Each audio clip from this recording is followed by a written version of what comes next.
Hulu na tuna heshima kubwa kwa kiongozi wetu na rais wetu wa CAF Dr. Patrice Motsepe na timu nzima ya Executive Committee kwa kubali kuja kufanya mkutano wetu wao Tanzania kujadili mpira wa miguu wa bara zima la Afrika.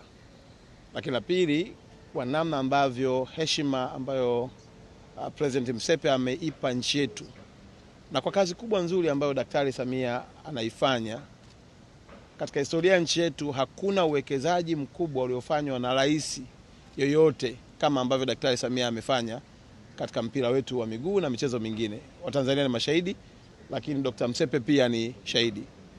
Mkutano huu mmeusikia, umeenda vizuri na umetupa picha na mwanga mkubwa wa kuendelea kuongeza kasi ya maandalizi ya mashindano yetu 2027.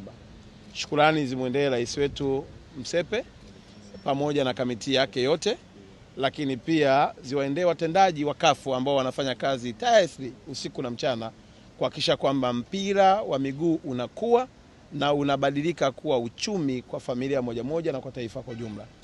Mwisho, Tanzania tuko tayari, CAF iko tayari na vijana wa Tanzania wako tayari.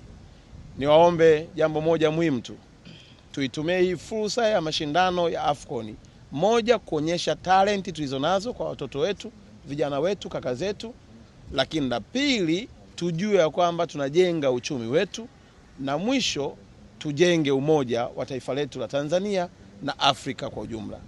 Nimalizie kwa kusema Rais Motsepe ni rais wa CAF, lakini ni kaka wa Tanzania. Sisi kwetu tunamwangalia kama role model.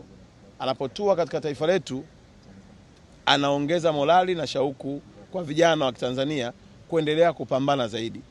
Tuitumie fursa hii na heshima hii ambayo Daktari Samia ameijenga kujenga mahusiano, kujenga diplomasia ya mpira, lakini zaidi ya yote kujenga udugu utakaotufanya kila mtoto wa Tanzania aweze kuendeleza ndoto yake na kipaji ambacho Mungu amempa.